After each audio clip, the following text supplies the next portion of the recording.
Welcome. In front of me is a Samsung Galaxy A01 Core, and today I will show you how to boot the device into safe mode.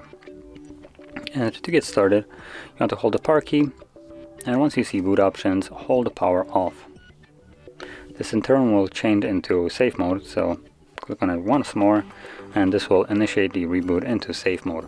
Give it a moment, and once it's booted up, you'll see a watermark that will be like right in the corner.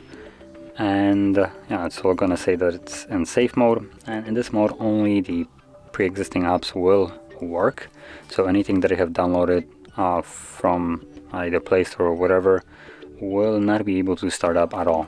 So that is kind of the purpose of this mode. So if there's some kind of app that is causing you problems, it's for instance running in the background and making your device super slow, put it into safe mode and you won't be able to start up at all.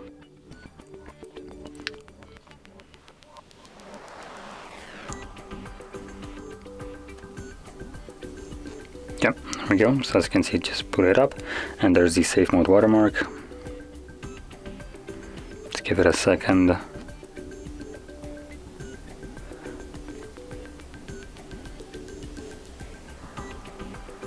So it looks like all the applications that come with this device will function normally, but like I said, whatever you have installed yourself will be basically disabled from starting up.